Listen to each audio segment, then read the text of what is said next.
नमस्ते साथीहरू, स्मार्ट ज्ञान च्यानलमा तपाईहरूलाई स्वागत छ।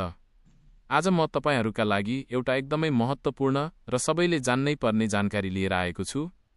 नेपाल सरकारले ट्राफिक नियम उल्लङ्घन गर्नेहरूका लागि जरिवानाको नयाँ र कडा दर रेट तोकेको छ।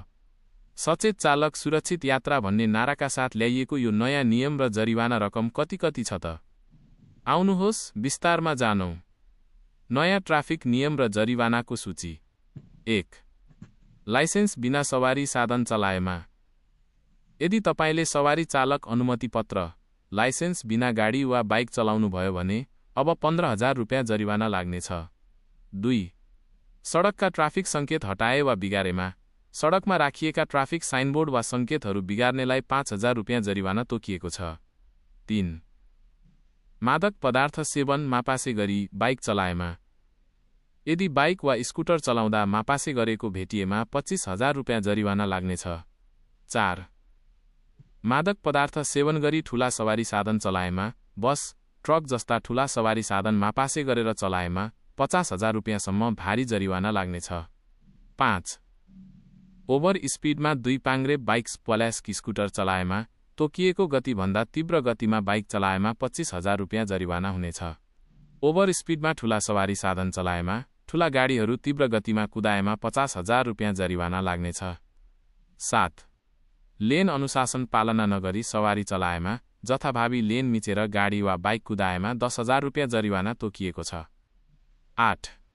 सवारी चलाउँदा मोबाइल फोन प्रयोग गरेमा, गाडी वा बाइक चलाउँदै गर्दा फोनमा कुरा गरेमा वा मेसेज गरेमा 10,000 रुपैयाँ जरिवाना लाग्नेछ। 9.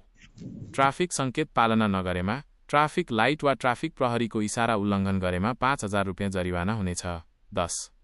निषेधित क्षेत्रमा हर्न बजाएमा, नो हर्न भनिएको क्षेत्रमा बिना कारण हर्न बजाएमा 500 रुपैयाँ जरिवाना लाग्नेछ। 11.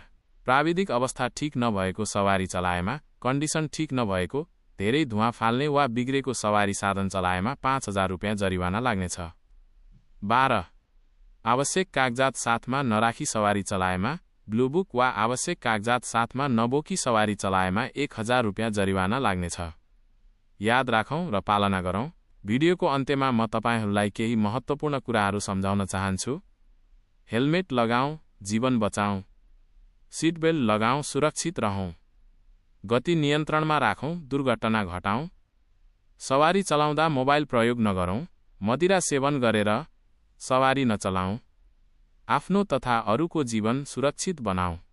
भिडियोको अन्त्यमा मुस्कुराउँदै नियम पालना गरौं, जरिवानाबाट बचौं र सुरक्षित नेपाल निर्माण गरौं। यो भिडियो आफ्ना साथीभाइ र परिवारलाई शेयर गरेर सबैलाई सचेत गराउनुहोला। धन्यवाद।